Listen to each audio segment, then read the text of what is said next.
দিনটা আজ শুক্রবার, জুলাই মাসের ৩ তারিখ। সকালের ব্রেকফাস্ট করেছে সুলতান নিবাসের লোকজন। সুলেমান একবার সাসার দিকে তাকালো। তার সাসার মুখটা কালো দেখেই বলল, ২৮ দিন পর কোরবানির ঈদ। সাসা খেয়াল আছে সে কথা? বাসার সুলতান মুখ গোমড়া করে খেতে খেতে বলল, আমার মনে আছে, তোরই তো মনে নেই। সুলেমান কফির মগে চুমুক দিয়ে বলল, মনে না থাকলে বলছি কিভাবে? আর এমন ফান্সি মুখে কথা বলছো কেন? কোনো রসকস নেই কথায়। পাশ থেকে একজন টেবিল থেকে আপেল তুলে নিয়ে বলল, বাবার মুখে রস কিভাবে থাকবে ভাইজান? তার জীবনেরই তো রস নেই। যৌবনকালে সব রস ফুরিয়ে গেছে। এখন তো বুড়ো হচ্ছে, দেখছো না দাড়ি চুল সব সাদা হয়ে গেছে। বাসার সুলতান নিজের চুলদাড়িতে হাত বুলিয়ে বলল, সেদিন না কলপ লাগালাম? হ্যাঁ রে এজন, কলপটা কি উঠে গেছে? শাক দিয়ে কি আর মাছ ঢাকা যায় বাবা? যায় না তো। তেমনি তোমার পাকা চুলও ঢাকা যাবে না। ফেক মানুষ কোথাকার। তো কী করব? ফাঁকা চুল দাড়ি নিয়ে চলাফেরা করব লোকজনের মাঝে? লোকে আমাকে বুড়ো ভাববে। রেগে বলল বাসার সুলতান। এজন বাঁকা চোখে তাকিয়ে বলল, তো তুমি কোথাকার কোন যুবক যে লোকে তোমাকে হ্যান্ডসাম হিরো ভাববে? আয়নার সামনে দাঁড়িয়ে দেখো তো বয়স কত হয়েছে তোমার। এক পা তো কবরে চলে যাওয়ার দিকে, আর আরেক পা আমার ঘাড়ে দিয়ে বসে আছো। বাসার সুলতান ছেলের এমন কথায় রেগে গেল। সুলেমানের দিকে তাকিয়ে বলল, দেখছিস তোর ভাই আমার সাথে কিভাবে কথা বলে? আমি ওর চেয়েও সুন্দর হ্যান্ডসাম বলে আমাকে হিংসে করছে। এজন হু হু করে হেসে ফেলল। সিরিয়াসলি আমি করব তোমাকে হিংসে বাবা? তা কী নিয়ে হিংসে করব? তোমার পাকা চুলদাড়ি নিয়ে? Nice jokes. তোমার চেয়ে বেশি হ্যান্ডসাম ড্যাশিং আমি এজওয়ান। বরং তুমি আমাকে হিংসা করো। তুমি জেলাস আমাকে নিয়ে, আমার ইয়াংনেস নিয়ে। ছি বাবা ছি, নিজের ছেলেকে তুমি হিংসা করো বুড়ো বয়সে? তোমার সে সাসা বেশি ইয়াং, সে বললে তাও মানাতো। দেখো এজওয়ান, একদম বুড়ো বলবি না আমাকে, বলে রাখলাম। বুড়োকেই বুড়ো বলবো না তো কি বলবো? খারাপ হয়ে যাবে কিন্তু, বলে রাখলাম। সুলেমান বিরক্ত হলো ভাইয়ার সাসার এমন কথায়। ধমক দিয়ে বলল, আহ তোমরা থামবে? কি বাচ্চাদের মতো ঝগড়া করছে বলো তো? আর সাসা, নিজেকে খোকা বাবা বাদ দাও। আর এজন, তুই সাসাকে খেপানো বাদ দে। বাসার সুলতানের চোখে মুখে রাগ স্পষ্ট হলো। সুলেমান ইনিয়ে বিনিয়ে এজওয়ানকেই সমর্থন করে। ইনডাইরেক্টলি বোঝালো বাসার সুলতান বুড়ো। শোনো চাচা, যে কথা বলা, গরুগুলোকে ঠিকমতো পৌঁছে দিবি কিন্তু ঈদের আগে। যে একটা বাদ ছিল সেটা পেয়েছ? বাসার সুলতান চট্ট করে বলল, গুড। ওনাদের 16টা গরু দরকার ছিল। এখন যেহেতু 16টাই আছে খামারে, তাহলে খাইয়ে দাইয়ে মোটা তাজা করে পাঠিয়েও ঈদের আগে। ওনারা তো হাটে নিবে গরুগুলো। আচ্ছা, আর তোর কাছে থাকা গরু? সুলেমান অদ্ভুত এক দৃষ্টি তাক করলো চাচার দিকে। ওটা আমার গরু, এখনও বাচ্চা। বড় হোক, ওটাকে আমি কোরবানি দিব। চোখ তুলিও তাকাবেন ওই গরুর দিকে। ওটা সুলতান বিলে থাকবে। ঈদে কি ও বাড়িতে থাকবি? আমি একা না, তোমরাও থাকবে। এজন উঠতে উঠতে বলল, আমি যেতে পারবো না ভাই, গ্রাম ট্রামের পরিবেশ বোরিং লাগে। বাসার সুলতান রেগে বলল, তো তুই কি ঢাকায় থাকবি এর ওর পাশে বাস ঢুকানোর জন্য? এজওয়ান নাক ছিটকিয়ে বলল, কি বাসার যে অধপতন হয়েছে তোমার! তোমার বাবা কি তোমায় স্কুল কলেজে পড়ায়নি নাকি? ছেলের সাথে এভাবে কথা বলে কেউ? ওরে আমার সোনার চান্দ পিতলার গুগুরে, জান বাচ্চাটা, আসো তোমাকে কোলে নিয়ে ঘুরি। এজন যেতে যেতে বলল, দরকার নাই, কোলে তো নিতেই পারবে না, উল্টো ফেলে দিয়ে আমার কোমর ভেঙে দিবে। যাচ্ছিসটা কোথায়? দেখি কোথায় যাওয়া যায়। আসছি, বাসায় ফিরলে আবার ঝগড়া হবে। এজন চলে গেল। বাড়ি থেকে বের হয়ে বাহাদুরকে কল দিয়ে আসতে বলল। বাহাদুর এজওয়ানের হুকুম পেয়ে চলে আসলো। বাহাদুর গাড়ি নিয়ে সুলেমানদের বাড়ির সামনে আসে। এজওয়ান গাড়িতে উঠে বসলো। বাহাদুর জিজ্ঞেস করলো, কোথায় যাবি? কোথাও না। তাহলে ডাকলি কেন? ঘুরতে। কোথায় ঘুরবি? জানি না। কোন বাল জানিস তাহলে? বেয়াদব, অশ্লীল বেটা, গাড়ি চালা। সোজা যেতে থাকবি শুধু। সীমানা নাই? না, সীমানাহীন। বাহাদুর গাড়ি চালানো শুরু করলো। শাহবাগ দিয়ে এসে কলা বাগানে আসতে জ্যামে আটকা পড়ল গাড়ি। এজন বিরক্ত হয়ে যায়। আকস্মিক গাড়ির জানালা দিয়ে বাহিরে তাকাতে দেখতে পেল মাহিকে। ব্রুকুসকে আসলো তার। মাহি একা না, মাহির একটা ছেলের বাইকে বসে আছে জ্যামের উল্টো পথে। এই এই ছেলেটাকে একদম জড়িয়ে ধরে আছে। খুব ঘনিষ্ঠ কেউ। ছেলেটা দেখতে শুনতে তো হ্যান্ডসাম হ্যান্ডসাম। এজন নিজের ফোনটা দিয়ে ওদের একটা ছবি তুলে নিল। জ্যাম ছাড়তে মাহিদের বাইক চলে গেল। এজন বাহাদুরের দিকে ছবিটা দিয়ে বলল, চিনিস এই লোকটাকে? বাহাদুর দেখলো জুম করে ছবিটা। হ্যাঁ চিনি তো। কে লোক? CID officer Safwan Mirza. CID উনি? বেশ নাম ডাক্তার। ওর সাথে নূরজাহানের কি সম্পর্ক? সেটা বলতে পারবো না, খোঁজ নিয়ে জানাতো। আচ্ছা জানাবো নি। এজন বেশ চিন্তায় পড়ে গেল। সামনের দিকে তাকাতেই দেখলো জ্যাম ছেড়ে গেছে। বাহাদুর গাড়ি স্টার্ট দিল। এজন ফোনটা পকেটে ভরতে গিয়ে দেখলো ফোনে একটা নোটিফিকেশন এসেছে। নম্বরটা অস্ট্রেলিয়ার খুবই পরিচিত। বাংলাদেশে আসার পর আজই আসলো প্রথম মেসেজ। মেসেজে লেখা ছিল, তাকে খোঁজার একটা ক্লু পাওয়া গেছে। সে বাংলাদেশে আছে আর সে ঢাকাতেই আছে। তার ছবি পাঠাচ্ছি, দেখে নিও। মেসেজটা পড়ার সাথে সাথে একটা ছবি আসলো, কিন্তু সেই মুহূর্তে ফোনের ডাটা শেষ হয়ে যাওয়ায় ছবিটা দেখা হলো না।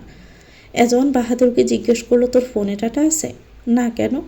যেহেতু নেই তাহলে বলে মুখ ব্যথা করে কোনো লাভ নেই। ভালো লাগছে না, বাসায় দিয়ে আয়। সাফওয়ান মাহিকে নিয়ে তার অ্যাপার্টমেন্টে চলে আসলো। এখানে মাহি একাই থাকে। যখন দরকার হয় তখন বোনের কাছে, তো কখনো ও বাড়িতে চলে যায়। অ্যাপার্টমেন্টের গেটের সামনে বাইক থামাতেই মাহি বাইক থেকে নেমে পড়ল। সাফওয়ানের দিকে তাকালো। দীর্ঘ 4 বছরের সম্পর্ক তাদের। ছেলেটা এত ভালো, এত কেয়ারিং, যা বলার বাহিরে। আসছি তাহলে? সাফওয়ান বাইক থেকে নেমে মাহির কাছে আসলো। দুহাত মুঠোয় নিয়ে বলল, সাবধানে থাকবে মাহি, কোনো সমস্যা হলে আমায় জানাবে। আর পরিশেষে ভালোবাসি তোমায়। মাহি স্মিত হাসলো। সাফওয়ানের গালে হাত রেখে বলল, আমিও তোমায় ভালোবাসি সাফওয়ান। কোনো সমস্যা হলে অবশ্যই তোমায় জানাবো। সাবধানে বাসায় ফিরো। আর ফিরে ফিরে ফোন দিয়ে জানাবো ম্যাডাম। মাহি হাসলো, তারপর সাফওয়ানকে জড়িয়ে ধরল। সাফওয়ান মাহির চুলের ভাঁজে হাত রেখে বলল, আমাদের আবার বিয়েটা করে নেওয়া উচিত মাহি। মাহি কিছুটা চুপচাপ হয়ে গেল বিয়ের কথা শুনে। মাহির রেসপন্স না পেয়ে সাফওয়ান ফের বলল, কি হলো, শুনছো কি বললাম? শুনলাম। তোমার কি মতামত? আমি রাজি। সাফওয়ান মাহির কপালে চুমু খেলো, তারপর বলল, আচ্ছা বাসায় যাও তাহলে। মাহি একবার সাফওয়ানের দিকে তাকিয়ে অ্যাপার্টমেন্টে চলে আসলো। এসে মাহি আগে ফ্রেশ হয়ে নিল। তারপর বেলকনিতে বসে ল্যাপটপটা খুলতেই নোটিফিকেশন আসলো। মাহি দেখলো ইমেলে অনেকগুলো নোটিফিকেশন এসে জমা হয়েছে। সেগুলোর ভিতর কয়েকটা দেখে একটাই চোখ আটকে গেল। সেখানে বড় বড় করে লেখা আছে, সাবধানে থাকবেন, বিপদ আপনার চারপাশে কিলবিল করছে, সো বি কেয়ারফুল। ইমেল আইডিটা অচেনা। আজই প্রথমেই লেখা পাঠানো হয়েছে। মাহি কিছুক্ষণ চুপ থেকে ল্যাপটপটা পাশে রেখে উঠে দাঁড়িয়ে কাউকে ফোন দিল। এজন বিকেলের দিকে বাড়ি ফিরে সোজা নিজের রুমে গেল। কারোর সাথে কোনো কথা বলেনি এজন। রুমে ঢুকে দরজা আটকে দিয়েছে। সুলেমান আর ইব্রাহিম রাস্তা দিয়ে হাসতে আর দোকানগুলোকে জিজ্ঞেস করছে কোনো অসুবিধা হচ্ছে নাকি, কেউ চাঁদা চাইতে আসছে নাকি। একজন বিচার দিলেও ছাত্রলীগের কিছু ছেলেপেলে এসে চাঁদা নিয়ে যায় আর ভয়ভীতি দেখায় যদি বিচার দেয় তাহলে নাকি জানে মেরে ফেলবে। সুলেমান কথাটা শুনে রাগে চোখ মুখ লাল হয়ে গেল। নাম জানেন কে সে? বল্টু। ফিউচার আর আসবে না কেউ চাঁদা নিতে, আমি তার দায়িত্ব নিলাম। সুলেমান ইব্রাহিমের দিকে তাকিয়ে বলল, ছাত্রলীগের বল্টুকে আবার ধরে আনার ব্যবস্থা কর ক্লাবে, সাদাউর ফাঁসা দিয়ে বলা হবে। ইব্রাহিম পকেট থেকে ফোনটা বের করে ইয়াসিনকে ফোন করে বল্টু নামের ছেলেটাকে ধরে ক্লাবে নিয়ে আসতে বলল।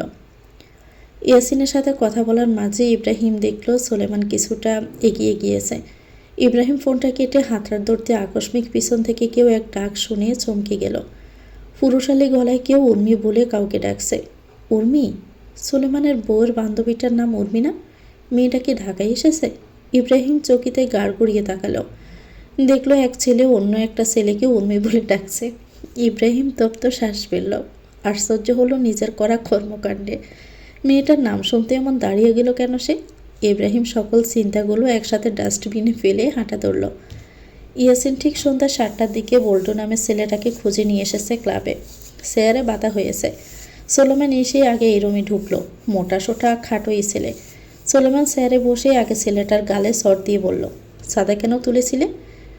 বল্টু নামের লোকটা ভয়ে কেঁদে দিয়ে বলল, মাফ করে দেন ভাই, আর হবে না। কতদিন ধরে সাদা তুলছিস? 3 মাস। আর আমি আজ জানতে পারলাম? শালা মারবো এখানে, তোর লাশ পড়বে গিয়ে কবরে। খাটা মানুষের শয়তানি বুদ্ধি এমনি বলে না লোকে। 3 মাসে কত টাকা নিয়েছিস? 70,000। 70,000কে 3 ডাবল কর, কত হয়? 2,10,000। এই টাকাগুলো কালকের মধ্যে ওই লোকগুলোকে দিয়ে দিবি।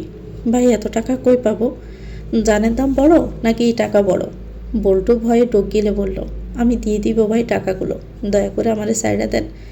ইয়াসিন, ওরে ছেড়ে দে, আর ওর সাথে গিয়ে টাকাগুলো নিয়ে ওই দুস্থ লোকদের দিয়ে দিবি। ওরা কর্ম করে খায়, আর তোরা মাদার সারাদিন বাদাইম্যাগিরি করে সাধারণ মানুষের টাকা লুটপাট করিস। এবারের মতো লাস্ট ওয়ার্নিং দিলাম, দ্বিতীয়বার নজরে বা খবরে আসবি তো সোজা জানে মেরে মাটি চাপা দিয়ে রেখে দিব বলে রাখলাম। তোর লাশ তো দূরে থাক, তোর অস্তিত্বটাও খুঁজে পাওয়া যাবে না এই পৃথিবীতে। ইয়াসিন বল্টুর হাত পায়ের বাঁধন খুলে নিয়ে গেল। রাত 12টার দিকে রুম থেকে বের হলো এজওয়ান, আর বের হয়েই সোজা বাবার রুমে ঢুকলো। বাসার সুলতান ফোনে কারোর সাথে কথা বলছিলেন। ছেলেকে নিজের রুমে দেখে ফোন কেটে বলল, কিছু বলবি? হ্যাঁ, কি বল? তরিকুলের মাইয়াডারে চিনো? কোন তরিকুল? ধানমন্ডির। ও হ্যাঁ, মনে পড়েছে। ওর তো একটা মেয়ে আছে জানি, শাকিলের বউ। আমি ওর কথা বলি নাই, নূরজাহানের কথা বলছি। নূরজাহানকে? তরিকুলের মেজে মেয়ে। আমার জানা মতে তো ওর এক মেয়ে এক ছেলে, আর ছেলেটা দ্বিতীয় ঘরের। না, ওর 2 মেয়ে 1 ছেলে। আর ওই বেড়ায় 2 বিয়ে করছিল? হ্যাঁ। প্রথম বউ কোথায়? শুনছি মারা গেছে, তারপরেই তো দ্বিতীয় বিয়ে করছে। 2 বিয়ে করুক আর 3 বিয়ে করুক, ওর বাপের বিয়ে নিয়ে আমার কোনো মাথা ব্যথা নাই। আমার ওই নূরজাহানরেই লাগবে। ওর বাপের সাথে কথা বলো। তোর মাথা ঠিক আছে? ঠিক আছে। তাহলে এসব আবল তাবল বকছিস কেন? আবল তাবল বকি নেই, আমি বলছি ওই মাইয়ারে আমার লাগবে মানে লাগবে, ব্যাস, আর কোনো কথা না। ভাইজানের সাথে কথা বলো, বলো প্রস্তাব নিয়ে যাইতে। যদি না পারো তোমরা প্রস্তাব নিয়ে যাইতে, তাহলে বলতে পারো আমি নিজেই নিয়ে যাব প্রস্তাব। হঠাৎ করে বিয়ে করার ভূত মাথায় উঠলো কেন? কি হয়েছে? আমি বড় হয়েছি না, আমার বউ লাগবে। তোমার বাপ হিসাবে কর্তব্য ছেলের বিয়ে দেওয়া। যারা করো না তো? তুই তো বিয়ে করতে চাসনি কখনো, বিয়ের নাম শুনলেই তো নাক সিটকাতি। রুচি বদলাইছি, এত কথা বইল না। মেজাজ খারাপ আছে, কালকের ভিতর ওই তলিকুল রে যেন এই বাড়ির বসার করে দেখি। ওর মাইয়ার বিয়ে একমাত্র আমার সাথেই হবে। যদি রাজি না হয় তাহলে মেরে বুড়িগঙ্গা নদীতে ভাসিয়ে দিবে। ওর বেঁচে থেকে কোনো লাভ নাই। কথাটা বলে এজন চলে গেল। রাত 1টার দিকে বাড়ি ফিরে সোলেমান সাসাকে বসার করে এখনও জেগে থাকতে দেখে জিজ্ঞেস করলো, এখন এখানে যে ঘুমাওনি কেন? তোর ভাই তো আমার ঘুম কেড়ে নিছে সোলেমান। আবার কি করলো? বিয়ে করতে চাইতেছে। তো তাও বিয়ে করিয়ে। কাকে করতে চায় জানিস? তরিকুলের মাইয়ারে। তাতে সমস্যা কি? পরেক্ষণই সোলেমান ফের বলল, ওর মেয়ে না বিবাহিত? বিবাহিত মেয়েকে বিয়ে করতে চাচ্ছে আজওয়ান? তরিকুলের আরেক মেয়ে আছে, যেটা আমরা জানি না। ওটারও কই যেন দেখছে, আর আজ বলতেছে ওই মেয়েরেও বিয়ে করতে চাই। কথা বলে দেখো। আমি এখন আসছি, ভীষণ টায়ার্ড। ইব্রাহিম বাসায় ফিরে দেখলো ইমন বসে আছে সোফায়। আগের তুলনায় এখন সুস্থ অনেকটা। ইব্রাহিম সামনের সোফায় বসে বলল, কেমন আছো এখন? জি ভাইয়া, ভালো আছি। খেয়েছ? হ্যাঁ। পরিবারের সবাই ভালো আছে? হ্যাঁ, সবাই ভালো আছে। গত 30 তারিখে আমার বোনের রেজাল্ট বের হয়েছে। কিসের? এসএসের। ও, রেজাল্ট কি? জি 4.92। রেজাল্ট তো ভালোই, ওই আর কি। তোমার বোনকে শুভেচ্ছা জানিও। তা কলেজে পড়াবে? জি, ইচ্ছে আছে বোনকে পড়াশোনা করানোর অনেক দূর। গুড। কোনো হেল্প লাগলে আমায় জানাবে, লজ্জা পাবে না। ইমন বিনিময়ে কিছু বলল না। তার কারো কাছে সাহায্য চাইতে নিজেকে ছোট লাগে, সেজন্যই তো ঢাকায় এসে না খেয়ে থেকেছিল। তারপরও কারো কাছে সাহায্য চায়নি। মেহেরিন নিজের রুমের পড়ার টেবিলে বসে আছে। বাহিরে চাঁদের আলো, সামনে নীল রঙা ডায়েরি আর চায়ের কাপ। কিছু একটা লিখেছে আজ সে। এবারে আসার পর থেকে রুমাইসা আপিয়া সুলতান নিয়ম করে রোজ 2বার ফোন দিয়ে কথা বলে। মেহেরিনের দাদা শ্বশুর মেহেরিনের চাকে খুব মিস করছে। সোলেমান বলে ফোন করে জানিয়ে দিয়েছে মেহেরিনকেও কলেজে ভর্তি করানোর কথা। মহাদেবপুরের সবচেয়ে ভালো কলেজে ভর্তি করানো হবে।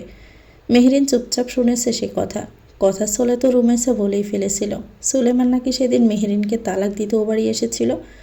কথাটা শোনার পরে মেহেরিনের শরীর বেয়ে এক অজানা ব্যথা প্রবাহিত হয়। তার স্বামী তাকে তালাক দিতে এসেছিল, কিন্তু কেন? আর এসেছিলই যখন, তাহলে বলল না কেন সেই কথা? সুলেমানের সাথে কি সংসার করা হবে না মেহেরিনের এই জন্মে? তাকে যে মনের অন্তঃস্থলে খুব ভাবে জায়গা দিয়ে ফেলেছে মেহেরিন। মেহেরিন তো পড়াশোনা করার পাশাপাশি সংসারও করতে চায় তার এমপি সাহেবের সাথে। সব মেয়েরই তো স্বপ্ন থাকে, তার একটা সংসার হবে, একটা কাছের মানুষ থাকবে, যার কাছে নির্দ্বিধায় মনের অবক্ত কথাগুলো বলতে পারবে। দিন শেষে বুকে মাথা রাখলে শান্তি মিলবে। মেহেরিন তো সেসব মেয়ে ব্যতীত নয়। মেহেরিন সর্বদাই দোয়া করে, আল্লাহ কি মেহেরিনের সেই দোয়া কবুল করবে না? মেহেরিনের বুকটা ভার হয়ে আসে।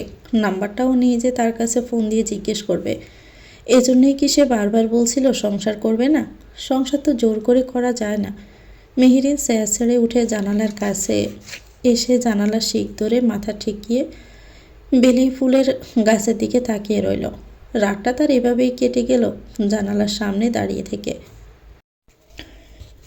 ডারমেইনের গভীর জঙ্গলে দোতলা এক পরিত্যক্ত বাড়ি। সেই দোতলার এক বদ্ধ ঘরে আবদ্ধ হয়ে আছে কয়েকজন নারী, হাত পা বাঁধা, চোখে মুখে কাপড় দিয়ে বাঁধা। এরই মধ্যে ব্ল্যাক জিন্স জ্যাকেট পরে এক আগন্তুক আসলো এ বাড়িতে। আশেপাশে থাকা লোকজন মাথা নিচু করে কুর্নিশ জানালো। আগন্তুক তাদের দিকে তাকিয়ে সামনের দিকের একটা কক্ষে চলে গেছে। কক্ষে যেতে একজন লোক, যার শরীরে ব্ল্যাক পোশাক, উনি এগিয়ে এসে সে আগন্তুকের সামনে দাঁড়িয়ে বলল, উনি কি কোনো রেসপন্স করেছিল? মেসেজটা দেখেছিল? ওনার চারপাশে যে ভীষণ বিপদ। আগন্তুক হাত উঁচু করে তাকে থামিয়ে দিল। মুখ থেকে মাস্ক সরিয়ে বলল, তাকে নিয়ে তোমাদের ভাবতে হবে না। সে মনস্টার। সে সব হ্যান্ডেল করার ক্ষমতা রাখে। এখন আসতে পারো। লোকটা চলে গেল। বাহিরে এসে অন্য সব কর্মীদের দিকে তাকালো। এই এক নাম মনস্টার। তাকে কেউ দেখেনি আজ অবধি। ইভেন হেয়াল নিজেও না। হেয়াল এই কাজের সাথে জড়িত আজ 12 বছর হবে। মনস্টারের ছায়াটাও দেখা হয়নি। আচ্ছা, কক্ষে থাকা উনি কি জানেন এই মনস্টারটা কে? হেয়াল শুনেছে মনস্টার দেশে নেই, বাংলাদেশে গিয়েছে। বাংলাদেশে কি তার? হেয়াল আর ভাবতে পারল না, চলে গেল। রাত হলেই মেয়েগুলোকে অন্য জায়গায় পাঠাতে হবে। সুলতান বিলা থেকে কিছুটা দূরে সুলতানদের নিজস্ব ফার্ম হাউস। এই ফার্ম হাউসের গরু পালা হয়। বাসার সুলতান ফার্মে ঢুকলো। 16টা গরু একে একে গাড়িতে তোলা হচ্ছে। সবগুলো দেশি গরু। গরুগুলো কাঙ্ক্ষিত জায়গায় পাঠানো হবে আজ, এবং সেই গরুগুলো ঈদের আগ দিয়ে গাবতলির হাতে বিক্রি করবে গরুর বর্তমান মালিকরা। বাসার সুলতান ফার্মের দেখভাল করার রফিককে কিছু টাকা দিল। ট্রাকটা চলে যেতে সে বাড়ি আসলো। মির্জা বাড়িটা টিএসসির কাছাকাছি। সাফওয়ানের বাবা শামসুল মির্জা একজন ঢাকা বিশ্ববিদ্যালয়ের কেমিস্ট্রি শিক্ষক, খুবই বিচক্ষণ, বাছবিচার করা মানুষ। সাফওয়ান খাবার খেতে খেতে তার বাবা শামসুল মির্জাকে বললেন তার আর মাহির বিয়ের কথা। শামসুল মির্জার বেশ বিরোধিতায় বিয়ে নিয়ে। এ মাহি নামের মেয়েটা যে কি না, দেশ বিদেশে ঘুরে লাপাত্তা হয়ে যায় কদিন পর পর। এমন এক মেয়েকে সে ছেলের বউ বানাবে? কখনোই না। এই মেয়ের বাবাকে সেটাও তো আজ অবধি জানে না শামসুল মির্জা। বংশ পরিচয় কি? সাফওয়ান বাবাকে চুপ করে থেকে ফের বলল, কিছু বলেছি বাবা, শুনছো কথা? হ্যাঁ শুনলাম। তুমি আমাকে বিয়ের কথা কেন জানাচ্ছ? তুমি আমার বাবা, তোমাকে জানাবো না তো কাকে জানাবো? তুমি তো আমার গার্ডিয়ান। আমার পছন্দ না মাহিকে সাফওয়ান। ও মেয়ের বাপকে আজ পর্যন্ত দেখলাম না। 4 বছরে মাত্র দেখেছি 2 বার। আর বাকিগুলো দিন তার খোঁজ খবর পাওয়া যায় না। সে কি এমন করে যে নেটওয়ার্কে তাকে পাওয়া যায় না? বাবা, মাহি একজন ট্রাভেলার। ও নানা জায়গায় যায়। অফবিট লোকেশন, পাহাড়ি ট্রেল, ট্রাইবাল এরিয়া, এমনকি গভীর জঙ্গলে। অনেক সময় ও নেটওয়ার্কবিহীন জায়গায় থাকে দিনের পর দিন। আর ওর বাবাকে সেটা আমি জানি। কে সে? তরিকুল চৌধুরী। চৌধুরী গ্রুপ অফ ইন্ডাস্ট্রির মালিক। মাহি যারই মেয়ে হোক সাফওয়ান, এমন মেয়েকে আমি ছেলের বউ বানাবো? বিয়ের পরও এই মেয়ে হুটহাট করে যেখানে সেখানে চলে যাবে। দেখো সাফওয়ান, মাহিকে আমার সুবিধার মনে হয় না। কী শুরু করলে বাবা? আমি বিয়েটা করব, সংসার করব আমি। আমার সমস্যা না থাকলে তুমি কেন আপত্তি করছো এতে? মাহি দেশ বিদেশে কোনো পুরো দুনিয়া ঘুরতে চাইলে ঘুরবে। I have no problem. তাহলে আমাকে কেন জানাচ্ছিস বিয়ের কথা? নিজেরাই তো করে ফেল গিয়ে। ভালোবাসা ভালো, কিন্তু অন্ধ ভালোবাসা ভালো না। শামসুল মির্জা বেশ রুষ্ট হয়েই চলে গেলেন। সাফওয়ান তপ্ত শ্বাস ফেললেন। শামসুল মির্জার ঘরোয়া মেয়ে পছন্দ, যে পুতুলের মতো নরম নম্রভাবে স্বামীর সংসার করবে। কিন্তু মাহি তো সেরকমটা না। আর এতেই তার বিরোধিতা। সাফওয়ান খাবারটা খেয়েই চলে গেল অফিসে। দুপুরের দিকে তরিকুল চৌধুরী আসলেন সুলতান বিলায়। লোক পাঠিয়েছিল বাসার সুলতান। এখন বসার ঘরে বসে আছে। সামনেই আছে বসা বাসার সুলতান। এজন নিজের রুমে ফোনে কথা বলছে বাহাদুরের সাথে। বাহাদুর ফোনের ওপাশ থেকে বলছে সাফওয়ানের সাথে নূরজাহানের 4 বছরের সম্পর্ক। শোনা গেছে তারা একে অপরকে ভালোবাসে। কিন্তু সাফওয়ানের বাবা শামসুল মির্জা নূরজাহানকে পছন্দ করে না। নূরজাহান খুবই কমই বলে দেশে থাকে। এজন চুপচাপ সব শুনল। কপালে 2 আঙ্গুল দিয়ে স্লাইড করতে করতে বলল, এই মেয়ের নামের সাথে তার কার্যকলাপের কোনো মিল নেই। নূরজাহান নামের মেয়েরা হয় নম্র, শান্ত, সভ্য। কিন্তু এই মেয়ে তার বিপরীত। নূরজাহান নাম তার শুধু সার্টিফিকেটে। তার ডাক নাম মাহি, মাহি চৌধুরী। এজন বাঁকা হাসলো এবার। Now the name suit the character. রাখছি, শ্বশুরমশাই এসেছে, বিয়েটা পাকা করে আসি। এজন ফোনটা পকেটে ঢুকিয়ে নিচে আসলো। তরিকুল চৌধুরীর সামনে বসে বলল, যে জন্য আপনাকে ডাকা হয়েছে mister Tarikul Chowdhury. I want Mahi at any cost. Tarikul Chowdhury ব্রু কুচকাল এজওয়ানের কথায়। এ ছেলে বলছেটা কি? মাহিকে চাই মানে? ঠিক বুঝলাম না। না বোঝার মতো তো কিছু বলিনি, বলেছি আপনার মেয়েকে আমার চাই। তরিকুল চৌধুরী নড়ে চড়ে বসে বললেন, কিসের জন্য? বেড। তার আগে এজওয়ান তরিকুল চৌধুরীকে থামিয়ে বলল, নো মোর এনি ওয়ার্ডস। আমি বিয়ে করতে চাই আপনার মেয়েকে। সরি টু সে, কিন্তু মাহির কোনো বিষয়ে আমি হস্তক্ষেপ করি না। সে তার নিজের মর্জি মতো চলাফেরা করে। আমার আর তার মধ্যে আকাশ পাতাল দূরত্ব। আপনাকে হস্তক্ষেপ করতে বলাও হয়নি, জাস্ট জানানোর জন্য ডাকা হয়েছে। আর শুনলাম আপনার মেয়ে কোনো এক সিএডির সাথে বলে প্রেম করছে। জানি না। তাহলে কোন বাল জানেন মেয়ের বিষয়ে? এজনের মুখে এমন বাক্য শুনে রাগ হলো তরিকুলের, কিন্তু মুখে তা প্রকাশ করল না। একবার বলেছি ওর বিষয়ে আমি তেমন কিছুই জানি না। ও আমাকে বাবা হিসাবে মানেই না। আপনাকে কি মানে না মানে আই ডোন্ট কেয়ার।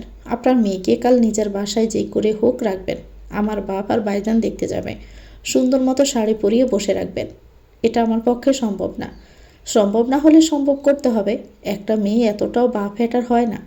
মনে মনে ঠিকই মহব্বত আছে, কোনো মহব্বত টহব্বত নেই, শরীর ভরা তার কারেন্ট। একজন সামনে থাকা ফুলদানিতে লাথি মেরে বলল, এই চুপ। মেয়ে হয় তোর? কারেন্ট কী শব্দ? হ্যাঁ, এসব বললে বলবো আমি তোর মেয়েকে। তুই কেন বললি?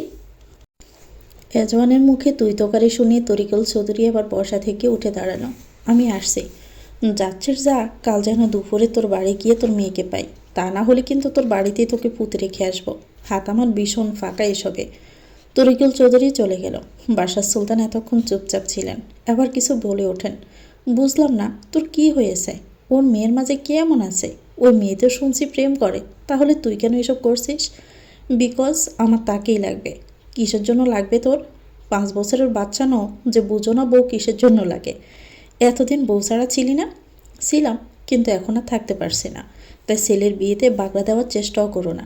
নিজে নিজের মতো বাঁচো, আর আমাকে আমার মতো বাঁচতে দাও। এজওয়ান চলে গেল।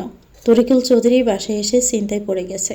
এ ছেলে যখন একবার বলেছে মাহির কথা, মাহিকে যে করে হোক এ বাড়িতে আনতেই হবে। কিন্তু তরিকুল চৌধুরী তো বলতে পারবে না, তার ফোনই তো রিসিভ করবে না। সেজন্য বড় মেয়েকে ফোন করলো। মোহনা বসে বসে আপেল খাচ্ছিল। প্রেগনেন্সির 9 মাস মোহনার। এই সময়ে বাবার ফোন পেয়ে কিছুটা মুখের ভঙ্গিমা চেঞ্জ করলো। ফোন রিসিভ করবে কি করবে না এ নিয়ে দোটানায় বকল। প্রথমে ফোন কেটে দিল, দ্বিতীয় কল আসতে ফোন রিসিভ করলো মোহনা।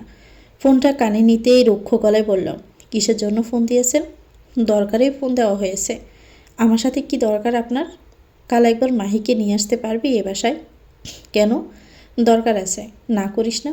সরি, যেতে পারবো না, রাখছি। শোন, তোর মায়ের বিষয় নিয়ে কিছু আলোচনা ছিল। হুট করে বাবা নামক ফিসাসের মুখে মায়ের বিষয় নিয়ে কথা শুনে অনেকটাই অবাক হলো। কিসের আলোচনা? আসলেই তো বলতে পারবো, ফোনে বলা যাবে না এত কথা। কখন আসতে হবে? দুপুরে রাগ দিয়ে চলে আসিস মাহিকে নিয়ে। আচ্ছা, চেষ্টা করব, রাখছি। মোহনা ফোনটা কেটে মাহিকে ফোন করলো। মাহি ফোন রুমে শুয়েছিল। অসময়ে বোনের ফোন পেয়ে ফোনটা রিসিভ করে জিজ্ঞেস করলো, সব ঠিক আছে তো আপু? ও বাড়ি থেকে ফোন করছিল। উনি বলতে কে মাহি তা বেশ বুঝতেই পেরেছে। কি বলল? কাল ও বাড়িতে যেতে বলল। কিন্তু কেন? মায়ের ব্যাপারে কিছু বলতে চায়। মাহির ব্রো কুঁচকে আসলো। মায়ের ব্যাপারে কি বলবে? কি বলবে বলেনি এখনো। কাল যেতে বলেছে দুপুরের দিকে ও বাড়ি, তোকে আর আমাকে। তোর এই অবস্থায় যাওয়ার দরকার নেই, আমিই যাব। আরে যাই না আমি, না বলেছি আপু। না জানি মায়ের কথা বলে কি করতে চাইছে। তোর কোনো রিস্ক আমি নিতে চাই না, রাখছি। মাহি ফোন কেটে দিল। সোলেমানের কাছে খবর এসেছে আগামী 12ই জুলাই চট্টগ্রামের বাকলিয়া থানার কালামিয়ার বাজারে মহানগরের এক সমাবেশ হচ্ছে ছাত্রলীগের। সমাবেশের মূল কারণ হচ্ছে শিবিরের হামলা, সন্ত্রাস, অস্ত্রবাজি ও ক্যাম্পাস দখলের। আজ 6 তারিখ, আর 6 দিন পর হবে সমাবেশ। সব নেতাকর্মীদের খবর পাঠানো হয়েছে। সোলেমান বিষয়টা শুনে তেমন কোনো প্রতিক্রিয়া করল না। বিষয়টা হচ্ছে ছাত্রদের মাঝে, তাই সোলেমানের প্রতিক্রিয়া তেমন নেই। ইব্রাহিম খবরটা শুনে সোলেমানের কাছে আসলো। সোলেমান তখন নীরব হয়ে ফোন স্ক্রল করছিল। ইব্রাহিম চেয়ার টেনে বসে বলল, খবরটা শুনেছিস? শুনেছি। তোর কি মতামত এখানে? নাথিং। আমাদের ছাত্রলীগের লোকজন পাঠাবো? দরকার নাই, ওদের ঝামেলা ওরাই মেটাতে পারবে। তুই যখন ছাত্রলীগের নেতা ছিলি তখন তো দৌড়ে চলে যেতিস। তখনকার কথা আলাদা। তখন আমি ছিলাম ছাত্রলীগের নেতা। চাচা যেখানে বলতো সেখানে ছুটে যেতাম। তারপর হলাম সিটি কর্পোরেশনের মেয়র, তুই হলি নেতা। চাচা তখন থেকে পাঠাতে শুরু করলো তোকে। যখন আমি এমপি তুই মেয়র, চাচা না। চাচার মতন আমি আমার দলের লোকজনকে বিপদে ফেলতে চাই না। ওরা বাঁচলে বাঁচবে আমার জন্য, আর মরলে মরবে আমার জন্য, অন্য কোনো এলাকার জন্য নয়। হোক না কেন সেটা একই দল। বুঝলাম শিবিরে একটু বেশি বাড়াবাড়ি করছে না? সুলেমান কথার প্রেক্ষিতে স্মিত হাসল। শোন, আওয়ামী লীগ হলো কুক করা মাংস, আর ওরা হলো খেপা কুত্তা। কুকুরের সামনে মাংস থাকলে যেমন ক্ষুধার তাড়নায় কুত্তারা কামড়াকামড়ি করে, তেমনি ওরাও এত বছর ক্ষমতাহীন থাকায় এখন পাগলা কুত্তার মতো আচরণ করছে। এটাই স্বাভাবিক। পাগলা কুত্তার চেয়ে পাগল আমরাও তো কম নয়। শোন, রাজনীতির কেউই দোয়া তুলসী পাতা না। রাজনীতি একটা পাশা খেলা। আমি একটা চাল দিব, আমার প্রতিপক্ষ একটা চাল দিবে, আমার বন্ধুও একটা চাল দিবে, আর রাজনীতির ধর্মই তো এটা। সড়ক মন্ত্রী কাল ডিনারে ডেকেছে, যাবি? মন্ত্রী যেহেতু ডেকেছে তাহলে তো যেতেই হয়। একজন সাধারণ ছাত্র থেকে হয়েছিলাম ছাত্রলীগের নেতা, সেই নেতা থেকে হলাম মেয়র, মেয়র থেকে গত বছর হলাম এমপি, এবার নেক্সট টার্গেট হব মন্ত্রী। ক্ষমতার প্রচুর লোভ তো সোলেমান। কারেক্ট। রাজনীতির মাঠে ক্ষমতাকে হাতের মুঠোয় আনতে হয়। যার ক্ষমতা যত তার বিস্তার তত। আর আমি হাডুডু কাবাডি খেলতে রাজনীতিতে আসিনি। রাজনীতিতে আসার পেছনে বিস্তার এক উদ্দেশ্য আছে। এই রাজনীতি যেভাবে আমার সব শেষ করেছে, সে রাজনীতির উপর ভর করে আমি তাদের সবটা কেড়ে নিব। আর আমি ওই কুত্তার বাচ্চাকেও খুঁজে বের করব। অনেক বছর তো হলো, কোনো হদিসই তো পেলাম না সেই লোকের। তাই বলে হাল ছেড়ে দিব আমি? যতদিন বেঁচে রব ততদিন অবধি তাকে খুঁজে যাব। আর পেলেই তার শরীরের তাজা টকবগে রক্ত দিয়ে সুলতান নিবাসের বাগানটা রাঙাবো। ঠিক সেভাবে যেভাবে 1994 সালের সেই রাতে সুলতান নিবাস রক্তে রঞ্জিত ছিল। পরের দিন দুপুরে মাহি আসে চৌধুরী বাড়িতে। তরিকুল চৌধুরী অপেক্ষায় ছিল মেয়ের। এসে বসার ঘরে বসে তরিকুল চৌধুরী চোখে চোখ রেখে জিজ্ঞেস করলো, কি বলার জন্য ডেকেছেন? তরিকুল চৌধুরী দরজার দিকে তাকালো। মাহি তা দেখে বলল, আসেনি, আমি একা এসেছি, বলুন কি বলতেছেন। তরিকুল চৌধুরী পাশ থেকে একটা প্যাকেট বাড়িয়ে দিল। মাহি ব্রো কুচকালো। এতে শাড়ি আছে, পরে আয়। শাড়ি? সেটা পরবে তাও আবার মাহি? ফাজলামো করছেন? মেন পয়েন্টে আসুন। মায়ের ব্যাপারে কি বলতে চান বলুন। আগে পড়ে তো আয়, তারপর বলছি। মাহি প্যাকেটটা ছুঁড়ে ফেলে দিল ফ্লোরে। এক কথা কানে যায় না? নাকি কানে ময়লা জমে গেছে, কোনটা? আই থিঙ্ক ময়লাটাই জমে আছে তোমার বাবার কারণে। পেছনে দরজা দিয়ে ঢুকতে ঢুকতে কথাটা বলল এজওয়ান। মাহি আকস্মিক এমন কণ্ঠ শুনে পেছনে তাকিয়ে দেখলো এজওয়ান হাত তার বাবাকে। এজওয়ান সোজা হেঁটে মাহির সামনের সোফায় বসল। আপনি? এজওয়ান পকেট থেকে গান বের করে পাশে রাখল। হ্যাঁ আমি। কি চাই এখানে? কেন এসেছেন? এজওয়ান তরিকুল চৌধুরীর দিকে তাকিয়ে বলল, বলেননি আপনি আপনার মেয়েকে? ওকে কোনো ব্যাপারে না, আমি বলে দিচ্ছি। তোমার সাথে আজ আমার বিয়ে পাকা হবে। মাহি তড়িৎ মোড়ে উঠে দাঁড়ালো। হোয়াট? আশ্চর্য হওয়ার কিছু নাই, বসো। বাবা কথা বলো। বাসার সন্তান কিছু কথা বলার জন্য মুখ খুলতে চাইলে মাহি থামিয়ে দিয়ে বলল, মাথার স্ক্রু কি সব ঢিলে হয়ে গেছে? আমি বিয়ে করবো আপনাকে? মরে গেলেও না। এজন ফার্স্ট থেকে গানটা নিয়ে মাহির দিকে তাক করে বলল, তাহলে তুই মরেই যা। কথাটা বলেই গানটা মাহির থেকে সরে গিয়ে তরিকুল চৌধুরীর দিকে চলে গেল। তরিকুল চৌধুরী লাফিয়ে বসা থেকে উঠে দাঁড়ালো। কি করছোটা কি? ঠিক কাজই করছে, তোর মেয়েকে রাজি করা, তা না হলে তোর মরণ নিশ্চিত। মাহি রাজি হয়ে যা, তা না হলে কি, তোর বাপকে সোজা উপরে পাঠিয়ে দিব। মাহি বাঁকা হাসল। আসমকা এজওয়ানি থেকে গানটা কেড়ে নিয়ে বলল, এই শুভ কাজ আপনার করতে হবে না, আমি মেরে দিচ্ছি। এমনিতেই ওনাকে মারার শখ আমার অনেক বছর ধরে, আপনার মাধ্যমে না হয় পূরণ করলাম।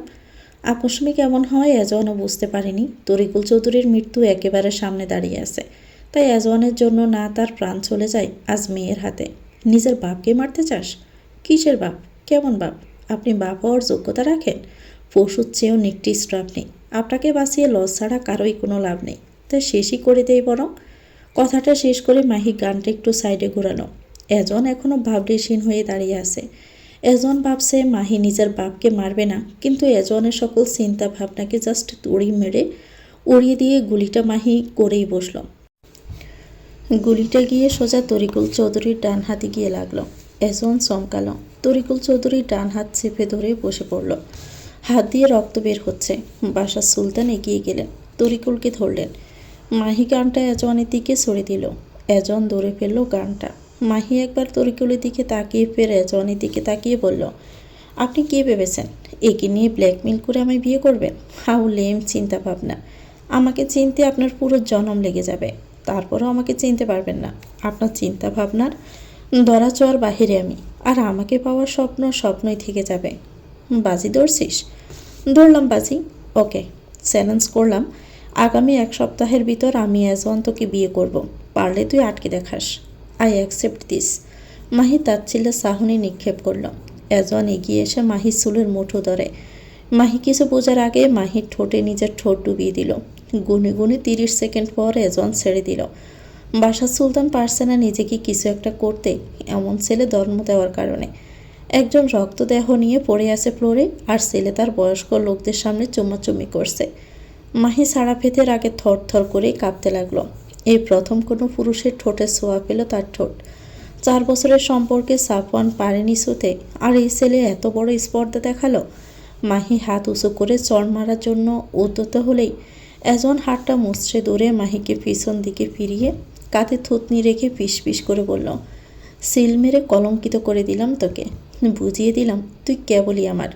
তোকে পেতে যা যা করা লাগবে আমি এজন সব করব। তোকে আমার পায়ের কাছে এনে ফেলবো, প্রমিস। যা এখন। 1 সপ্তাহ যত পারিস মুক্ত হয়ে উড়ে নেই। 1 সপ্তাহ পর তোকে খাঁচায় বন্দি করে রাখবো, যেভাবে বন্দি করে রাখে প্রসা পানিকে। কথাটা শেষ করে মাহিকে দূরে সরিয়ে দিল এজওয়ান। মাহিকে খাঁচায় বন্দি করা এত সহজ না মিস্টার এজওয়ান সুলতান। আপনাকে আমি দেখে নিব, রাস্তায় নিয়ে দাঁড় করাবো। Just wait and watch. Mahi একবার সবার পানে তাকিয়ে চলে গেল। বাসার সুলতান বললেন, তরিকুলকে হসপিটালে নিতে হবে, রক্ত বের হচ্ছে। এজন বিরক্ত হয়ে বলল, মরে তো যাচ্ছে না, ডক্টরকে টেক্সট করে দিয়েছি, চলে আসবে। এখন তুমি চলো। এজন চলে গেল। বাসার সুলতান তরিকুল চৌধুরীকে সোফায় বসিয়ে চলে আসলো। বেচারা তরিকুল চৌধুরী রেকর্ড করে বসলো মেয়ের হাতে গুলি খেয়ে। বাসার সুলতান গাড়িতে এসে বসেই এজনের দিকে রাগী দৃষ্টি নিক্ষেপ করে বলল, এই তোর রুচির নমুনা? এমন এক বেয়াদব মেয়েকে বিয়ে করতে চাইছিস যার সাথে তোর সাপে নেউলের সম্পর্ক? এজন গাড়ি স্টার্ট দিয়ে বলল, সব সম্পর্ক যেমনই হোক আমার ওকেই চাই, আর বিয়েটা ওকেই করতে চাই। একদম না, এমন মেয়ে সুলতান পরিবারের বউ হতে পারে না। কে আটকাবে? তুমি আটকে দেখাও পারলে। বিয়ের মতন একটা জিনিস এভাবে জোর করে হয় না এজওয়ান। কি হয় আর কি হয় না এসব জ্ঞান তোমার থেকে শুনতে চাচ্ছি না।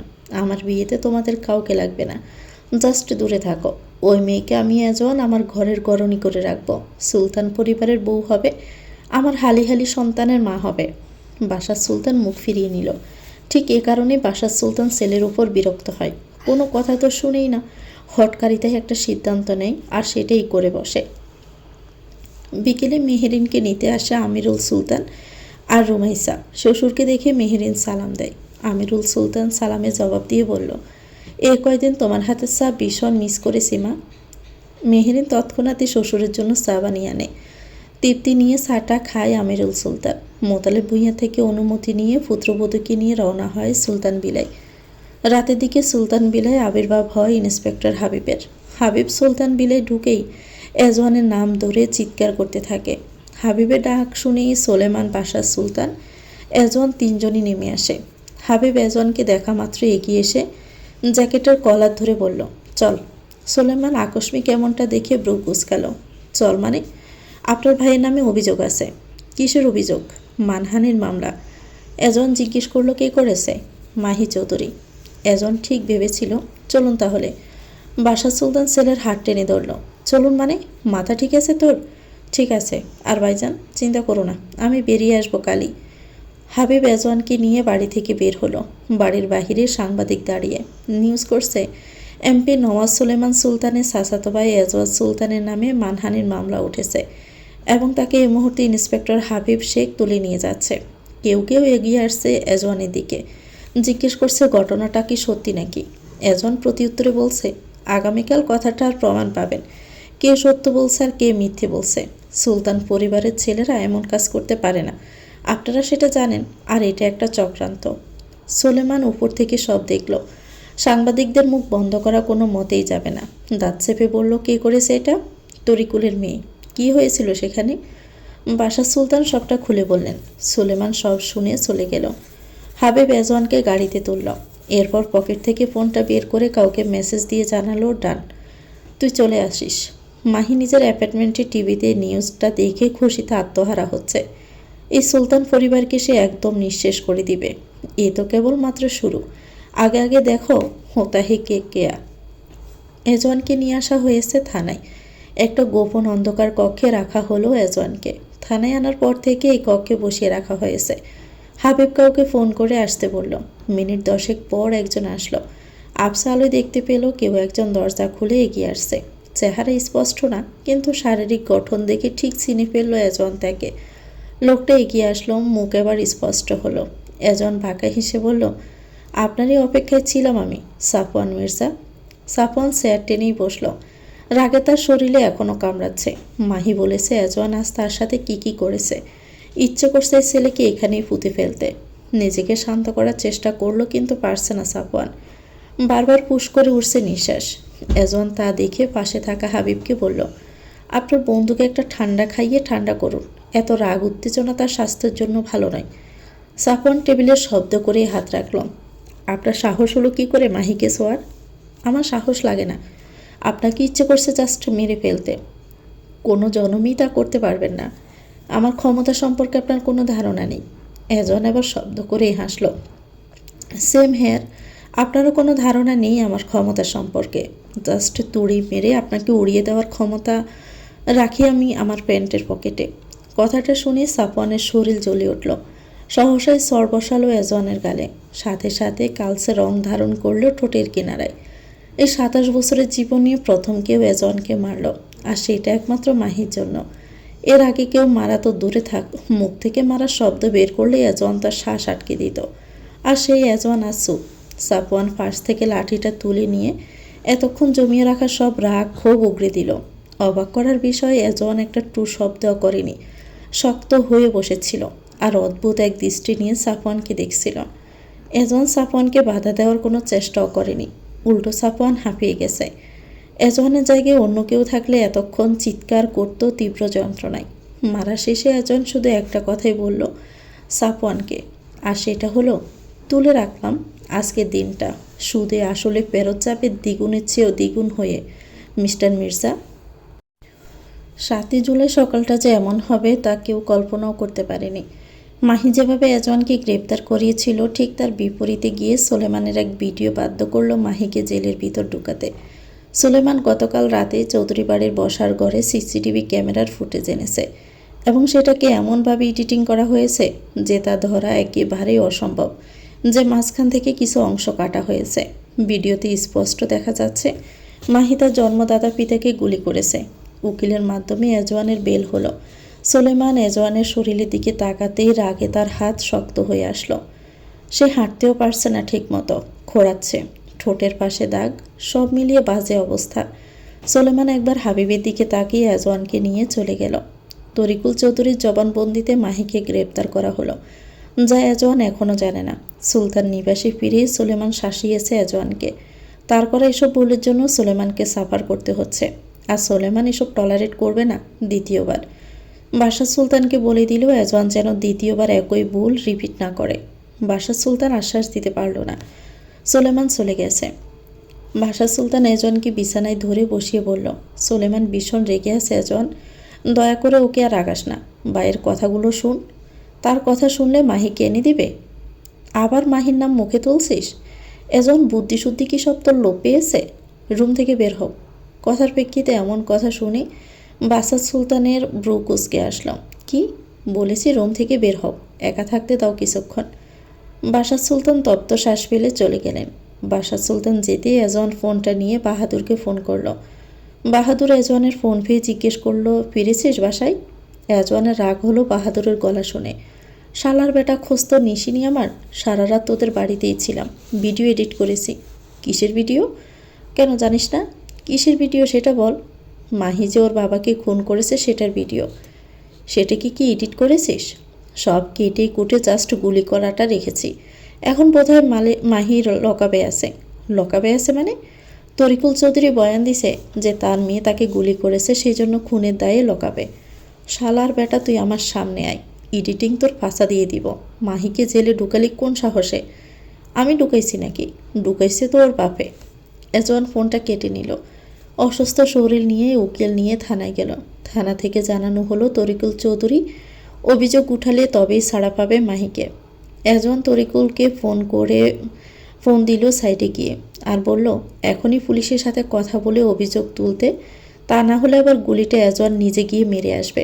তরিকুল চৌধুরী পুলিশকে দিতে বলল ফোনটা। এজন তাই করল।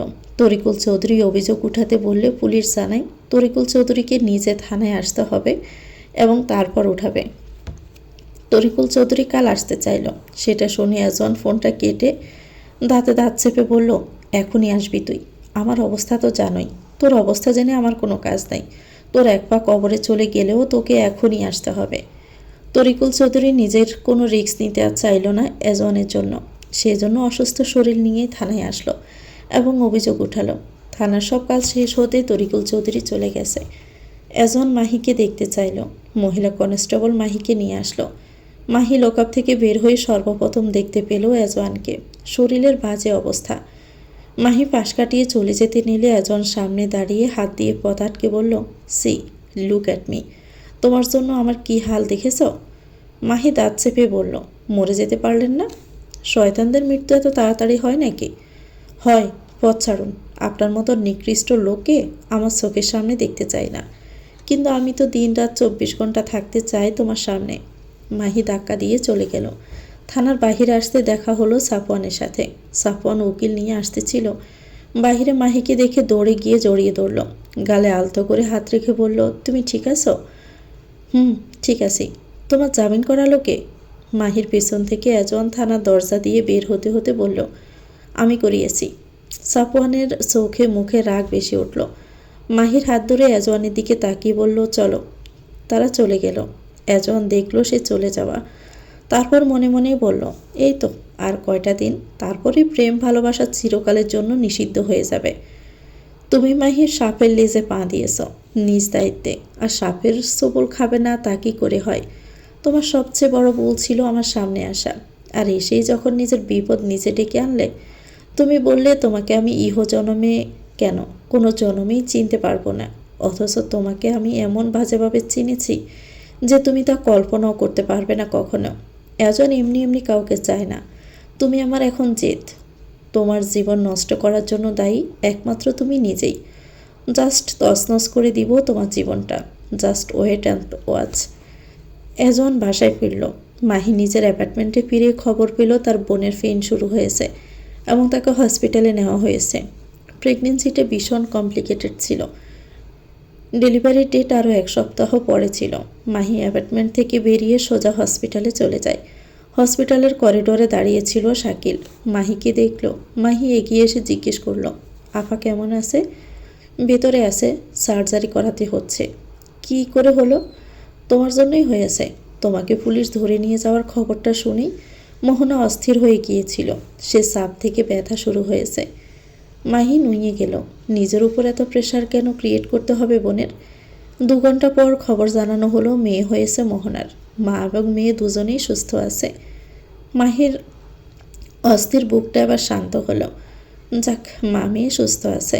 মেয়েটাকে নিয়ে শাকিলের কোলে দেওয়া হলো। মাহি পাশ থেকেই দেখল, ইস কি আদুরে কিউট বাচ্চা, বাবার কোলে আছে, অথচ তাকিয়ে আছে মাহির দিকে। মাহির ইচ্ছে করলো কোলে নিতে, কিন্তু চাইল না। বাবাকে তার মেয়েকে দুচোখ ভরে দেখুক। মোহনাকে কেবিনে শিফট করা হয়েছে। এখনও সেন্স বেরেনি। শাকিল বাচ্চাটাকে মাহির কোলে দিয়ে বাহিরে গেছে মেডিসিন সহ যাবতীয় জিনিসপত্র আনতে। মাহি বাচ্চাটাকে কোলে নিয়ে মোহনার পাশে বসে আছে। মাহি চুমু খেলো বাচ্চাটার। কানে কানে ফিস ফিস করে বলল, জান বাচ্চাটা, তোমাকে স্বাগত আমাদের জীবনে আসার জন্য। তোমার খালামণি সব সময় তোমার সাথে থাকবে, তোমাকে প্রোটেক্ট করবে। বাসার সুলতান এবার রাগের চরম পর্যায়ে চলে গেছে। ছেলে তার মাহিকে ছাড়িয়ে দিল। এই মেয়ের জন্যই তো আজ ওর এমন অবস্থা হয়েছে। তারপরও নিজে গিয়ে বের করালো। তোরে মনটা চাই যে কি করতে জানিস? একজন গা ছাড়া ভাব নিয়ে বলল, জানার কোনো ইন্টারেস্টে নেই। তা থাকবে কেন? তোকে বলা হয়েছে ওর থেকে দূরে থাকতে। সুলেমানের কানে কিন্তু চলে গেছে এই খবর। যাক, আমি না ছাড়ালেও ও মেয়ে বেরিয়ে আসতো নিজ থেকে। কিভাবে? এজন মাথার চুলগুলো ঠিক করে বলল, তোমার না জানলেও চলবে। সুলেমান নিজের বাগান বাড়িতে এসেছে আজ।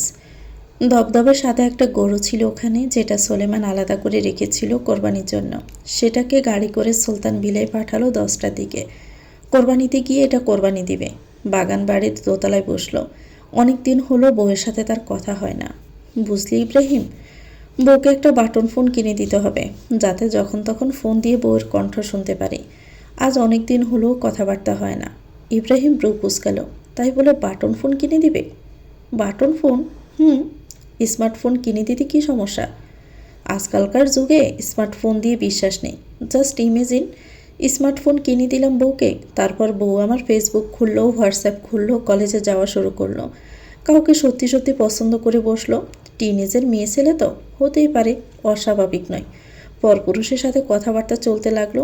তারপর ফোনের মাধ্যমে ভিডিও কলে কথা হচ্ছে, তাদের মাঝে রাত জেগে একে অপরকে ছবি আদান প্রদান করছে।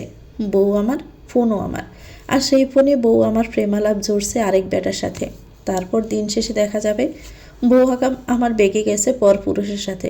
চেহ, তখন আমি মুখ দেখাবো কি করে সমাজে? রিস্ক নেওয়ার কোনো মানে হয় বলতো? এমনিতেই তো হাজার চিন্তা মাথায়, তখন আরেক চিন্তা এসে জুটবে না? ইব্রাহিম বুঝলো না সুলেমানের কথার মানে। কদিন আগেই না বউকে বলে আসলো বউর কাউকে পছন্দ হলে সে নিজে দাঁড়িয়ে থেকে বিয়ে দিবে। আজ তাহলে মুখে অন্য কথা কেন? তুই না সেদিন তোর বউকে স্বাধীনতা দিয়ে এসেছিস, তাহলে আজ রিক্সের কথা বলছিস কেন? সিরিয়াসলি, আমি বউয়ের আরেক বিয়ে দিব? হায় রে, এত বড় মন আমার, এত সাধু পুরুষ আমি! ও মাই গড, কবে থেকে হলাম ভাই? তুই তো মেহেরিনকে ভালোবাসিস সুলেমান, সত্যি করে বলবি কিন্তু। সুলেমান আশেপাশে চোখ ঘুরালো, তারপর শান্ত গলায় বলল, এটার উত্তর আমার নিজেরই জানা নেই। যেদিন জানবো সেদিন বলবো। তবে এভাবে বউ দেখতে গিয়ে পোল্টি খেয়ে যাব যে আসলেই ভাবতে পারিনি। মিসআন্ডারস্ট্যান্ডিং আমারও হয়েছিল তোর বউ নিয়ে। আমিও ভেবেছিলাম উর্মি তোর বউ। হুই ইজ উর্মি? তোর বউয়ের বান্ধবী। বাপ্পা, নামও মনে আছে দেখি। থাকবে না আবার? অসহায় ভেবে ত্রাণ দিয়েছিলাম সেদিন। আবার নিজে অসহায় হয়ে যাস না। এখন চুপ থাক, বউর সাথে কথা বলি আগে। আর তুই পাশ থেকে জেলাস ফিল কর। সুলেমান ফোন করলো রুমাইসাকে। গতকাল শুনেছে বউ তার এই বাড়ি এসেছে। রুমাইসা ভাইয়ের ফোন পেয়ে ফোনটা মেহরিনকে দিয়ে আসলো। মেহরিন স্ক্রিনে দেখলো ভাইয়ার লেখা নামটা। অনেক দিন পর ফোন দিয়েছে, মনে পড়লো তাহলে আজ তার যে একটা বউ আছে। মেহরিন ফোনটা রিসিভ করে কানে নিতেই ওপাশ থেকে বেশে আসলো, আসসালামু আলাইকুম বিবিজান। স্বামীর মুখে বিবিজান এইটুকু শব্দ যেন এক ফোঁটা শীতল বাতাস ছুঁয়ে গেল মেহরিনের অস্তিত্ব জুড়ে। অবচেতনভাবে তার শরীর বেয়ে নেমে এলো এক প্রশান্তি স্রোত। যেমনটা হয় হেমন্তের শেষ বিকেলে হঠাৎ করে জানালার পাশে দাঁড়িয়ে পড়লে, অথবা শিশির ভেজা সকালে দূরের বাঁশবাগান থেকে ভেসে আসা পাখির মৃদু কুজনে হৃদয়ের গভীরে ছড়িয়ে পড়ল এক মায়াবী আলো। কী যে ভালো লাগা কাজ করলো তার শব্দে বলাবার। হয়তো এটাই পৃথিবীর সবচেয়ে স্নিগ্ধ সম্বোধন, নাকি এর চেয়েও আরও কোনো স্নিগ্ধ ডাক আছে যা সে এখনও শুনিনি। মেহেরির মুখে হাসি ঝুলিয়ে জবাব দিল, ওয়ালাইকুম আসসালাম। কেমন আছেন? ভালো না, আলহামদুলিল্লাহ ভালো আছি। তুমি কেমন আছো? জি আলহামদুলিল্লাহ ভালো আছি। কি করছো? রুমে বসে আছি। আপনি? হাওয়া খাচ্ছি, দোলনায় বসে। মেহেরিন ব্রু কুচকালো। হাওয়া খাচ্ছেন? আমার জানা মতে তো হাওয়া খাওয়া যায় না। কে বলল খাওয়া যায় না? তুমি তাহলে জানোই না। তোমাকে শিখিয়ে দিই তাহলে। তুমি বাতাসে গড়াগড়ি খাচ্ছে এমন জায়গায় দাঁড়াবে, তারপর দুহাত মিলে হা করে থাকবে, দেখবে বাতাস খাওয়া হচ্ছে। মেহিনীর শব্দ করেই হাসলো এবার। হাওয়ার সাথে সাথে পৃথিবীর সমস্ত ময়লা ধুলোবালি আমার পেটে চলে যাবে আপনার কথা শুনে এটা করলে। সুলেমান এই প্রথম মেহেরিনের হাসির শব্দ শুনতে পেল। আহ, কি চমৎকারই না সেই হাসির শব্দ। মেহেরিন শব্দ করে হাসবেন একদম। সুলেমানের আবার গম্ভীর সুরে বলা কথাটা শুনে মেহেরিন বিতু হয়ে গেল। আমার হাসির শব্দ কি বাজে শোনায়? ভীষণ বাজে লাগে, তবে হাসির শব্দে না। তাহলে বারণ করলেন যে? বুকের ভিতরে সলাৎ করে ওঠে। আজ একটা জিনিস পাঠানো হচ্ছে সুলতান বিলাই। কি? গরু। ভালো মতো খেয়াল রাখবে তার, বুঝেছ? আচ্ছা। আর হ্যাঁ শোনো। হ্যাঁ বলুন। কোরবানি ঈদটা তোমার সাথে কাটাবো। মেহেরিনের মুখ থ হয়ে গেল। উনি আসবে বাড়িতে ঈদে? আপনি আসবেন? বেশি খুশি হইও না। চাঁদ রাতে গিয়ে ঈদের পরের দিন চলে আসবো। আচ্ছা, রাখছি তাহলে। নিজের খেয়াল রেখো। আর হ্যাঁ, স্বামীকে নিয়ে চিন্তা কম করে পড়াশোনায় ফোকাস করো, যাতে গাড় থেকে জেড়ে ফেলে দিয়ে দ্বিতীয় বিয়ে দিতে পারেন, সেজন্য, তাই তো? সোলেমান হাসল। হ্যাঁ হ্যাঁ, সেজন্যই। আপনি আমাকে তালাক দিতে চেয়েছিলেন কেন? সোলেমানের কপালে দুবাস পড়ল। কে বলেছে? আমি শুনেছি। কোনো একদিন নিরালায় বসে ধীর স্থির হয়ে চা খেতে খেতে বলবো এই কথা। আজ মুড নেই বলার। আচ্ছা, সাবধানে থাকবেন। রাখছি। মেহেরিন ফোনটা কেটে দিল। ইব্রাহিম ফার্স্ট থেকে এতক্ষণ চুপচাপ শুনল। বউয়ের সামনে তো সিংহ দেখছি নরম সফট এক হরিণ। কেউই বলবে না এই সোলেমানকে দেখে যে সে এক ভয়ঙ্কর মানব। বউয়ের সামনে এত সফট তুই? সোলেমান ফোনটা পকেটে ভরে বলল, তাহলে তোর বউয়ের সামনে গিয়ে সফট হব নাকি? Oops, mistake. তোর তো বউই নেই। বেশ পরিবর্তন হয়েছে তোর, তাই না? বোকা ছেলে। বিকেলের রোদটা ঠিক যেন সোনালি রঙের ধোয়া। গাছের পাতার ফাঁক দিয়ে আলো গলে পড়েছে ধানমন্ডি লেকের বেঞ্চের ওপর। লেকের পানিতে সূর্যের প্রতিবিম্ব কাঁপছে হালকা বাতাসে। আশেপাশে মানুষের কোলাহল থাকলেও একটা জায়গায় সময় থমকে গেছে। সেখানেই বসে আছে মাহি সাফওয়ানের কাঁধে মাথা রেখে। ঠিক 4 বছর আগে আজকের দিনে তাদের দেখা হয়েছিল অস্ট্রেলিয়ার কিংস ক্রস শহরে। সাফওয়ানের সেই দিনটা এখন স্পষ্ট মনে আছে। সেই দিনটা ছিল মঙ্গলবার, সন্ধ্যা নামছিল। শহরটার রং তখন ধীরে ধীরে পাল্টাচ্ছে। দিনের কোলাহল মিশে যাচ্ছে রাতের আলো ছায়ায়। নানান ভাষায় কথা বাড়ছে রাস্তায়। ক্যাফেগুলোর ভেতর থেকে আসছে কফির গন্ধ, দূর থেকে ভেসে আসছে স্যাক্সোফোনের সুর। সিডনির কিংস ক্রস সবসময় একটু উচ্ছৃঙ্খল, একটু বেশি জীবন্ত। এমন এক সন্ধ্যায় রাস্তার ফুটপাতে দাঁড়িয়ে কফি খাচ্ছিল মাহি। ফেড ব্লু ড্যানিম, কালো টার্ট লনিক টপ আর উপরে একটা মাটি রঙা জ্যাকেট। চুলগুলো এলোমেলোভাবে বাঁধা। হাতে 1 কাপ গরম কফি, কানে ইয়ারফোন। তবে গানের দিকে মন নেই। চোখে তাকিয়েছিল সামনের রাস্তার আলোর ঝিলিকে। সে তখন একা। ঠিক সেই সময় হঠাৎই ঘটে ঘটনাটা। একটা বাইসাইকেল হুড়মুড় করে চলে আসে পাশ দিয়ে এবং হ্যাঁচকা টানে তার কাঁধের ব্যাগটা ছিনিয়ে নেয়। সব কিছু এত দ্রুত ঘটে গেছে যে মাহি শুধু হেই বলে চিৎকার করে থেমে যায়। বাকি লোকজন শুধু তাকিয়ে থাকে, কেউ আগায় না। তবে ভিড়ের মধ্যে একজন থামে না।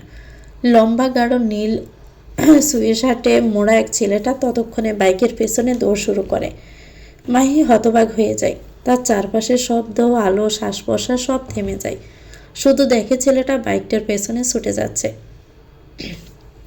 10 মিনিটের মধ্যেই ফিরে আসে সে। হাতে সেই ব্যাগটা। হাঁপাতে হাঁপাতে এগিয়ে এসে বলল, আপনার ব্যাগটা। মাহি কাঁধ উঁচিয়ে বলল, থ্যাংক ইউ। সাফওয়ান হা হয়ে তাকিয়ে রইল মাহির দিকে।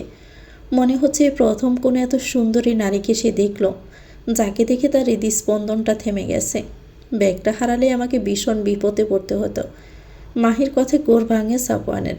কিছু বলার জন্য উদ্যত হওয়ার আগেই মাহি ব্যাগটা চেক করতে করতে চলে গেল। সাফওয়ান তপ্ত শ্বাস ফেলল। মেয়েটা এভাবে চলে গেল? নাম কি? থাকে কোথায় মেয়েটা? একটা কপি তো অফার করতে পারত।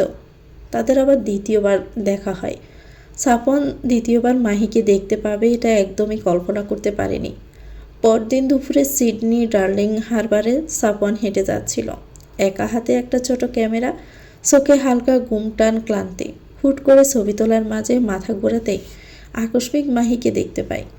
গতকাল রাতে এমনভাবে চেহারাটা মনে গেঁথে গিয়েছিল যে সাফওয়ান এক দেখাতে শট করে চিনে ফেলল। মাহি বসে আছে কাঠের বেঞ্চে। রোদে চোখ ঢেকেছে সানগ্লাসে, পাশে ব্যাগ, হাতে কপি। সাফওয়ান হাতের ক্যামেরাটা দিয়ে মাহির কয়েকটা ফটো তুলে নেয়। তারপর 2 সেকেন্ড নিজের মনকে বুঝায় এগিয়ে যাবে কি যাবে না। মনকে শান্ত করে এগিয়ে গেল। হালকা কেশে গলা ছেড়ে বলল, কেমন আছেন মিস? মাহি চমকে তাকায়। চোখ শুরু করে বলল, সরি, আমায় চিনতে পারেননি? আমাদের কি আগে কোথাও দেখা হয়েছিল? এত তাড়াতাড়ি ভুলে গেলেন মিস? গতকাল রাতে যে আপনার ব্যাগ নিয়ে চলে গিয়েছিল দুষ্কৃতকারীরা, তারপর কেউ একজন আপনার ব্যাগটা নিয়ে আসলো। আপনি সে লোক? জি। এবার চিনেছেন? চিনলাম। ধন্যবাদ। শুধু ধন্যবাদ দিলেন মিস? পাশে বসতে পারি কি? জি, বসুন। সাফওয়ান পাশে বসল। আপনার নাম কি? মাহি কাট করে জবাব দিল, নাম দিয়ে কাজ কি? রুড হচ্ছেন মনে হচ্ছে। আমার উপর বিরক্ত? না, মাহি, মাহি আমার নাম। আমি সাফওয়ান, সাফওয়ান মির্জা। আপনি কি এখানেই থাকেন? আপাতত এখানেই আছি। তারপর কোথায় যাবেন ঠিক নেই। দেশ বিদেশ ঘুরি তো, কখন কোথায় যাই ঠিক থাকে না। ভ্রমণ পিপাসু আপনি? জি।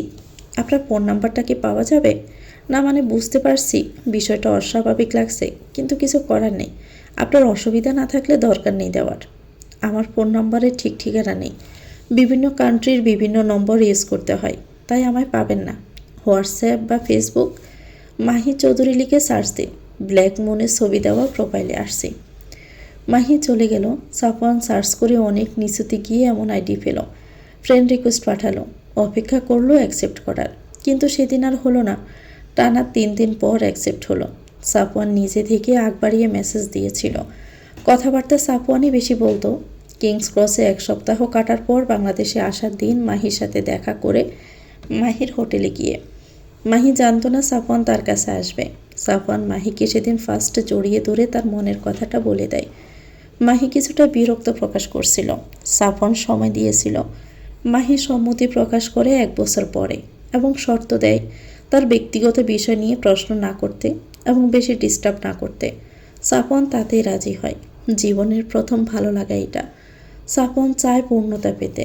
তাদের পরিচয়ের 4 বছর হলেও তাদের প্রেমের সম্পর্ক 3 বছরের। এই 3 বছরে বোধহয় একবারই তারা এত কাছাকাছি আসলো। তাছাড়া তো মাহিকে পাওয়াই যায় না। কখন কোথায় চলে যায়? 4 বছরের সামনাসামনি দেখা হয়েছে তা গনেই বলা যাবে। 10-12 হয়নি। বাবুর নাম কি রাখা হলো মাহি? সাফওয়ানের কথা মাহি কাঁধ থেকে মাথা সরিয়ে সোজা হয়ে বসলো।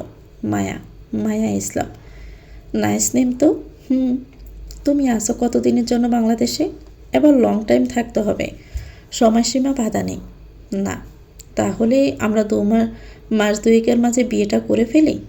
তুমি ভেবে বিয়েতে আগাতে চাচ্ছ তো? দিন শেষে ঠকে গেলে কি হবে তখন? সাফওয়ান মাহির হাত দুটো মুঠোয় নিল। শান্ত গলায় বলল, জানি আমায় ঠকাবে না, এটুকু বিশ্বাস আমার ভালোবাসাকে নিয়ে আমার আছে। হাই লেভেলের কনফিডেন্স দেখছি তোমার। তা তো আছেই। শুনলাম তোমার বাবা রাজি না। তাতে কি আসে যায়? বাবার কথা শুনলেও তো পারো। বাবার অনুমতি নিয়ে তো আর তোমায় ভালোবাসিনি। তাহলে এখন কেন তার কথাকে প্রাধান্য দিব? তাহলে আগামী 4 দিনের মাঝে তোমায় আমায় বিয়ে করতে হবে। তোমার কোনো সমস্যা হবে কি? সমস্যা তাও আবার আমার? কখনোই না। আজ বললে আমি আজই করব তোমায় বিয়ে। আপু আর ভাইয়ের সাথে কথা বলবে আগামীকাল। পরশু আমরা বিয়ে করব। আর খুবই সাদামাটাভাবে, কোনো আয়োজন হবে না, কাজী এসে বিয়ে পড়িয়ে দিবে। ওকে, আমি চলে আসব। মাহি কিছুক্ষণ চুপ থেকে তারপর মুচকি হাসল। সাফওয়ানের দিকে তাকিয়ে বলল, তুমি চতুর প্রখর সিআইডি হলেও তুমি ভীষণ ইনোসেন্ট একটা পুরুষ, সেটা জানো? শুধু ইনোসেন্ট, সাথে বোকাও আছো।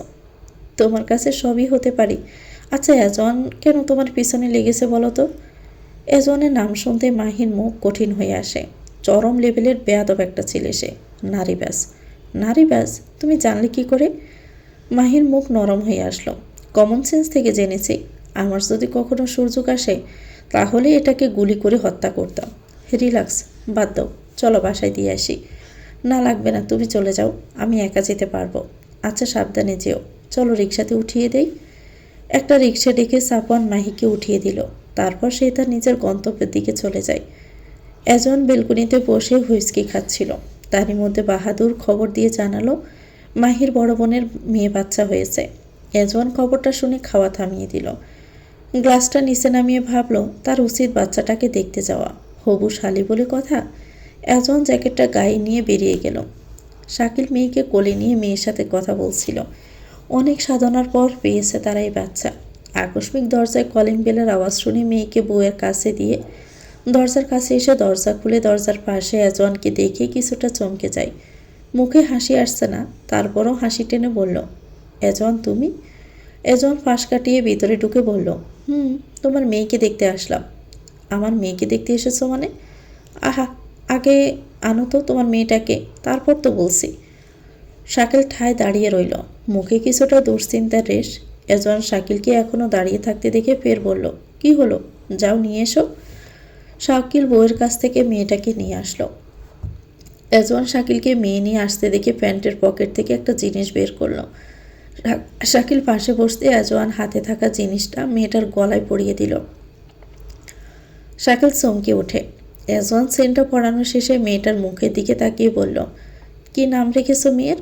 জি, মায়া ইসলাম। মুখ জুড়ে মায়াই খেলা করছে। আমার পক্ষ থেকে তোমার মেয়ের জন্য স্বর্ণের সেন। বলবে তার খালুজান দিয়েছে তাকে। খালুজান? হ্যাঁ, আমি ওর খালুজান। এখন উঠছি।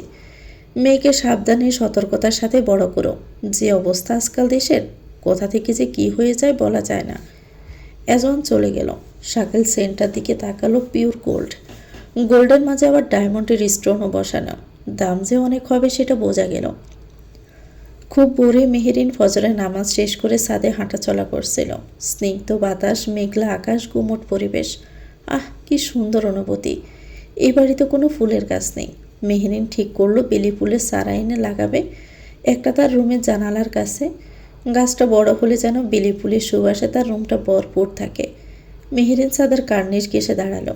পুরো বাড়ির চারপাশ পাঁচিল দিয়ে ঘেরা। পাঁচিলের বাহিরে সমান্তরাল মেঠোপথ।